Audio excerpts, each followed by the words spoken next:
people who treat others like things and property, well, they're saying that their mother didn't see them as a human being.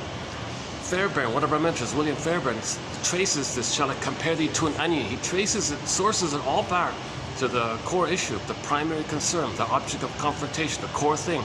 Mother didn't treat the baby like a human being. That's the summary seed point of it all. If the mother does not treat the baby like a human being, okay, crash, the wreckage is when soul disappears. Baby becomes the mother, treats himself the way his mother treated him.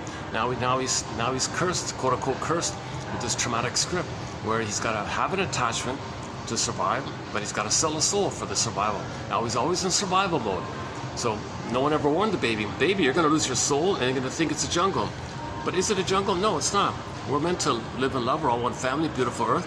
But you're going to think it's dysfunctional. That'll be your perceptual bias. You're going to see the world through the bias of the trauma. You want to enjoy the world, reality. You'll have this huge bias because it's so painful, and you can't let go of that because that's your survival, frozen survival kind of thing. Jesus.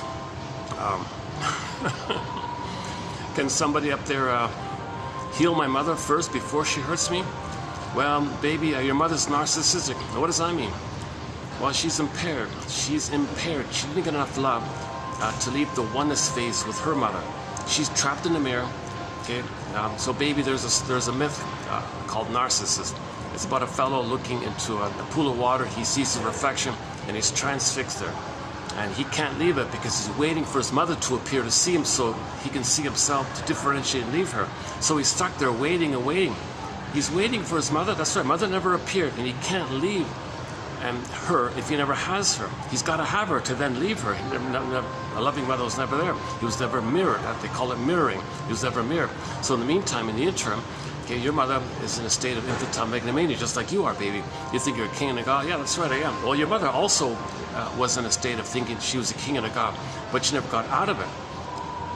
You mean to tell me I'm supposed to get out of this blissful, godlike feeling? That's right, baby. You're meant to go through a developmental process, and eventually you'll enter into the pleasurable blue jay feeling of human to human relating, abiding love, human creativity and love and affection with people and people like that. And you're not supposed to be in some kind of solipsistic, delusional bubble that's all about you and you're a king and a god in the center and no one have to care about others, you're entitled.